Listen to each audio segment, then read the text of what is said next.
तर रात्री खाटूमध्ये स्टे केल्यानंतर सकाळी 5:30 वाजता 60 डिग्रीच्या टेम्परेचर मध्ये आम्ही तयार होऊन जातो बाबांच्या दर्शनासाठी। सर्वात आधी तर म्हटलं चहा घेऊ, पण तो चहा काय आम्हाला आवडला नाही म्हणून परत एकदा दुसऱ्या स्टॉलवर चहा घेतला आणि थोडा नाश्ता केला। मग पुढे निघालो बाबांच्या दर्शनासाठी। या ठिकाणी येऊन वेगळीच एक पॉझिटिव्हिटी अंगात आली। मग तिथून लगेच आम्ही श्याम कुंडकडे गेलो। म्हटलं चला आपण पण थोडं पाणी अंगावर टाकून घेऊ। लगेच प्रसाद वगैरे घेतला आणि रांगेत लागलो। नशीब एवढं भारी होतं की हातात गुलाब, अत्तर आणि समोर श्याम बाबांची आरती सुरू होती। आम्ही ठरवलं होतं की श्याम बाबांच्या दर्शन आधी 13 सिडिंगकडून करायचंय, मग दुसऱ्या साईडने करायचे। दर्शन एवढे सुंदर झाले की दाखवतो तुम्हाला।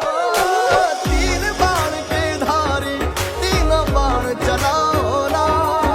लगेच आम्ही दुसऱ्या साईडने रांगेत लागलो, कारण इकडनं पण आपल्याला दर्शन करायचं होतं। इकडनं पण खूप सुंदररीत्या आपलं दर्शन झालं होतं। मग रूम चेकआउट करून आम्ही निघालो तोरणद्वारच्या दिशेने। ह्या भावाने असं प्रण घेतलं होतं की तोरणद्वार ते श्याम बाबांपर्यंत मी नतमस्तक होऊनच दर्शन घेईन। मग तोरणद्वारवर थोडे फोटोज काढून तोरणद्वारचे सिनेमॅटिक शॉट घेऊन घेतले। डायरेक्ट खाटू ते रिंगस बस पकडली आणि धाव घेतली रिंगस जंक्शन कडे। ट्रेन डिले असल्यामुळे आम्हाला सापडली आणि आम्ही पोहोचताच 1 मिनिटात ट्रेन आली। गर्दी एवढी होती की बघा आम्ही कसे चोर सारखे बसलेलो होतो।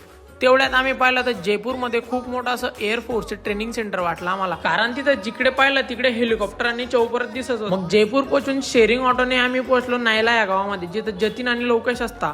हे गाव नायला फोर्ट म्हणजे 5 स्टार हॉटेलच्या खाली वसलेलं आहे। या फोर्ट म्हणजेच हॉटेलला एक हेरिटेज साइट म्हणून घोषित केला आहे। हा होता आपला खाटूचा आजचा ब्लॉग। पुढचा ब्लॉग हा जयपूरचा असणार आहे, म्हणून फॉलो करून घ्या। भेटू पुढच्या ब्लॉग मध्ये।